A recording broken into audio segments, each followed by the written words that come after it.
Hi, everybody. I'm on about take number 10 by now. I want to thank all of you for being a follower of my diabetes support group page.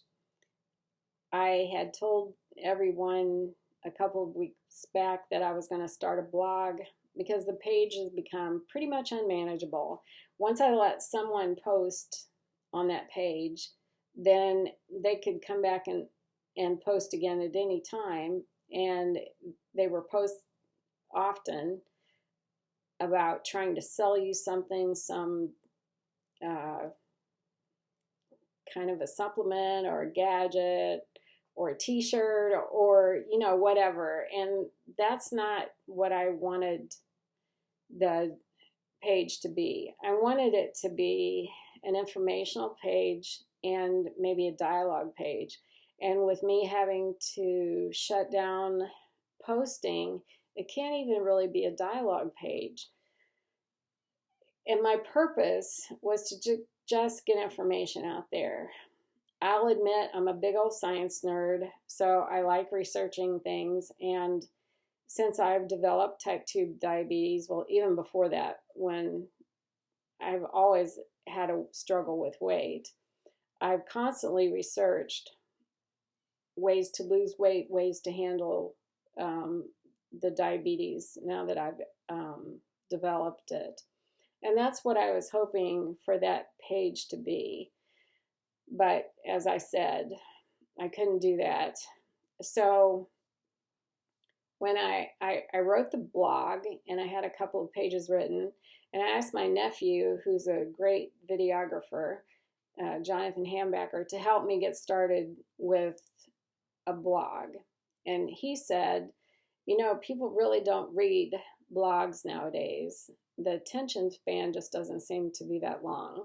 And I know, looking at myself, I know that that's true. I tend to look through social media, and if something catches my attention, I will watch at least some of it, but probably not more than a couple minutes. So to sit down and read, it doesn't happen for me very often unless I'm into a really good book. I think we're seeing that with newspapers and magazines going out of business because all of our information is on the internet, on social media, and most of it's in really short sound bites. So rather than start a blog, I wanted to explain that what I'm going to try to do is post these kinds of short videos on YouTube. Hopefully I can figure out how to start a YouTube channel. Although I will admit that with just getting this going, it's been a little bit more difficult than I thought. I've had to do a whole lot more takes than I thought I would do because I thought this first one is just going to be really short and I'm just going to get the information out there. But here I am. Hopefully this is it. And so I wanted to explain my journey a little bit. And I want you to understand that I'm not in this to make any kind of money.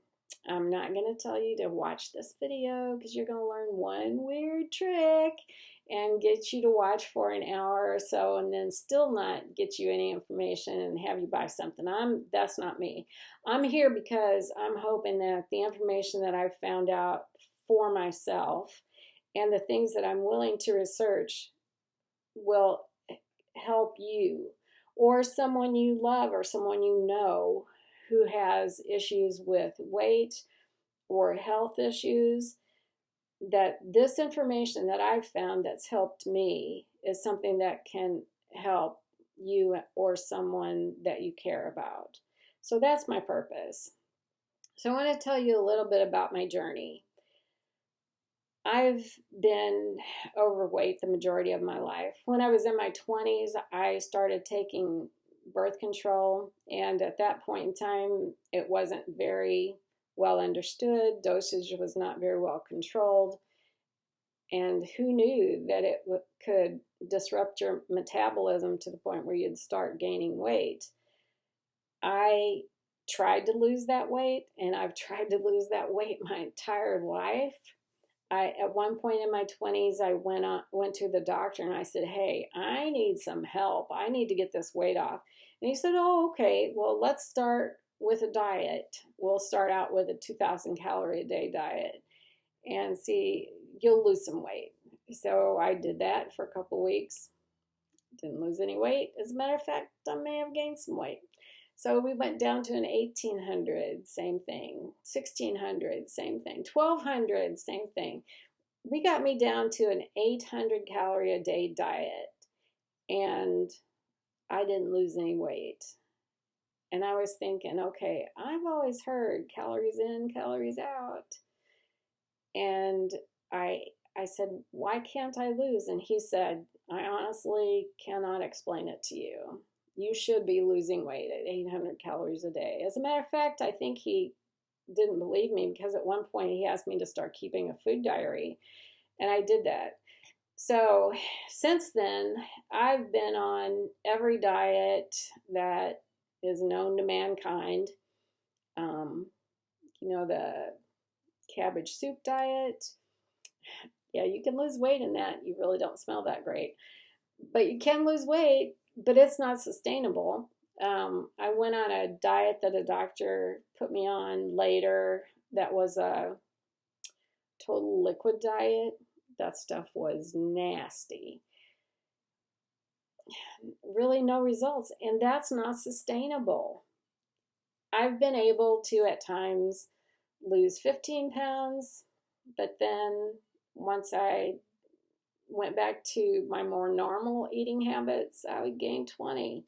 And that's been the pattern of my whole entire life. Is just seems that my weight just kept ballooning and ballooning. In the 1980s, at some point, I was diagnosed with polycystic ovarian disease. And at that point in time, it was not well understood. I don't know that it's really completely well understood today, but one thing that they do know today is that if you have polycystic ovarian disease, it is something that is tied to developing type 2 diabetes later in life. And so that may have a little bit of an explanation for me, although it seems that diabetes runs in my family, and I know that there is a genetic component to it. But I also know that people who have no apparent medical reasons for becoming diabetic are becoming diabetic nowadays. And it can lead to all kinds of health issues. It can lead to kidney problems. It can lead to heart disease, hardening of the arteries, stroke, heart attack. I mean, the list goes on. And I've been told by doctors since I developed it that it is a progressive disease. So when I found this, what I'll call a magic bullet, I won't call it a one word trick, but it has been a magic bullet for me. When I found this, I was just so sad that I didn't find this earlier in life. And I think it's because putting together what you eat and when you eat it, what types of food, and figuring all that out, it's much more complicated than just the calories in, calories out we've always heard about in life. I found out that I was developing type 2 diabetes around the time that my father passed away. I just thought it was grief at first because I hurt all over. I don't know how many of you can relate to that, but my joints ached, my muscles ached. I just hurt through and through. And as I said, I thought it was grief, but I was teaching and I went to school one day and I hadn't had any breakfast, and I don't remember why, but I hadn't had much dinner the night before. And I felt good that day for the first time in a few months. And at school that day, something happened that was upsetting, and our kind principal always kept chocolate in the office for us. And I went into the office and ate a chocolate bar, and within 30 minutes, I was hurting again, all over, all my joints. And so I went to the nurse and I said, "Hey, would you check my blood sugar?" So when she checked my blood sugar, I was close to 260. Wow. That scared me. And I went right out that afternoon to the pharmacy and I bought a blood sugar monitor and started checking my blood sugar. And for about 7 years, I was able to keep from going on any sort of diabetes medication because I controlled it by what I ate. I ate very little carbs, I ate no sugar, I ate basically protein and the salads and that kind of thing. And even though I continued in that eating pattern, eventually it was getting harder and harder for me to keep my blood sugar down below 120. And eventually I couldn't. And a doctor put me on metformin, and I was told that type 2 diabetes is a progressive disease. It is something that will continue to get worse. And my question was, isn't there anything that I can do about it? What do I need to do? And unfortunately, I was told again and again, there really isn't anything you can do besides take the medication for it. This is the only thing that's going to control your blood sugar level, is to take the medication. And I was told that unfortunately, the metformin was going to progress. And eventually, didn't matter how I ate, eventually it did matter. I mean, they, of course, tell you to avoid sugar. But eventually, they said you'll be on insulin. So that was definitely upsetting. When I started college, it was around the time that I was beginning to gain weight. And as I said, I've always kind of considered myself to be overweight anyway. I started out with my bachelor's degree to become a dietitian. And part of that was because I wanted to understand how the body works and how food is processed in the body and the proper foods to eat and all of those things. I was about a year and a half, no, I was more than that. I was a little over 2 years into the program when one of the advisors pulled me into the office and she said, "You are not going to be well received as a dietitian, and people are not going to have a lot of confidence in you as a dietitian because you're overweight." And even though that really hurt to hear, I know she was right. Because when you see a doctor who is also overweight and they tell you you need to control your weight, you need to lose weight, I know there's a little part in the back of your head that goes, "You're telling me that when you need to do the same." Or you see a doctor that smokes and they tell you, smoking is really bad for your health and you need to stop. But you look at them and think, you haven't stopped. So I changed my degree. I have a degree in medical technology that allows me to work in a hospital laboratory. So I do all the testing on blood tests and cholesterol, glucose, A1Cs, all that stuff. I've also been a teacher. I actually retired from education. I was a high school science teacher. As I said, I'm a big old science nerd, and I love researching. I love learning things. I love nature. And so after I was told that there really was nothing I could do except progress and maybe hope to slow my progression with type 2 diabetes, I started reading all the research literature that I could find.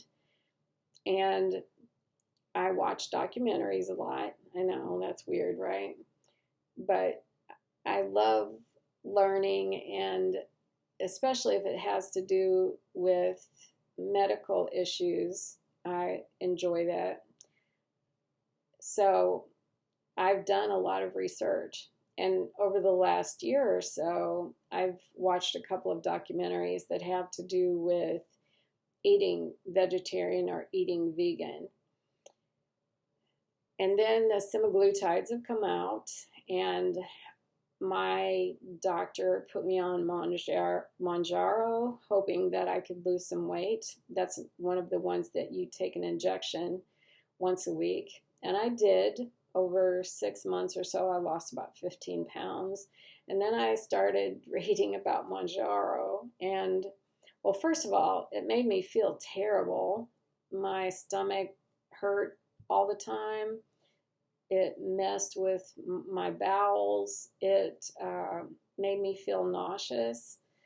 But I lost weight. And then I started reading, and I found out that once you stop taking those things, the weight comes back, just like with any other diet that I've ever been on my whole entire life.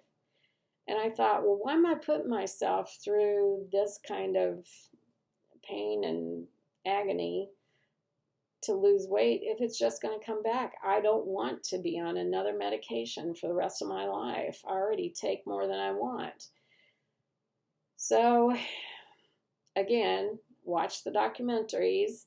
And one of the documentaries in particular, and I'll post the name of it for you. I think I've posted it on the diabetes support page before, but one of them in particular showed several different people who were type 2 diabetics who had really severe issues, who began eating vegan and went into what's called diabetic remission.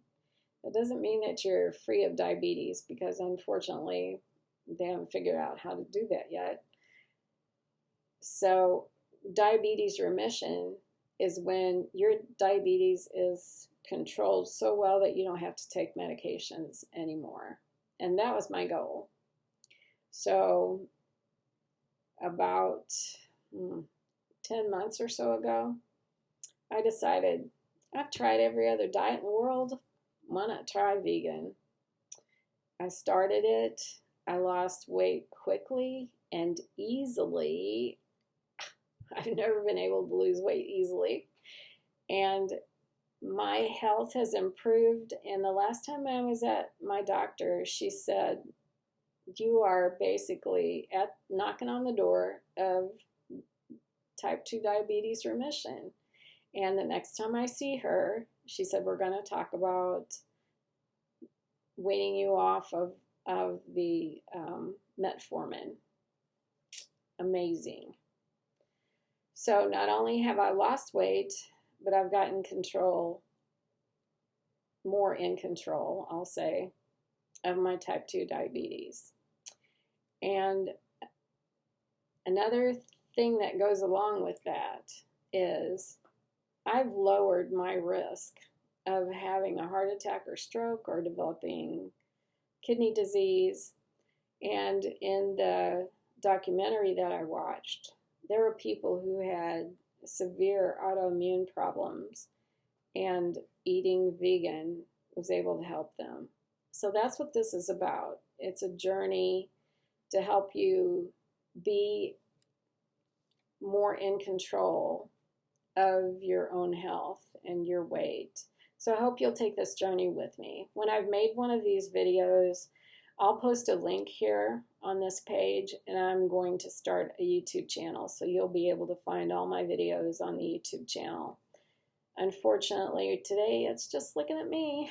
So I hope you'll follow along, and I hope most of all, my number one priority is that the information that I have to share with you is something that will help you or someone that you know and love. So, talk to you later.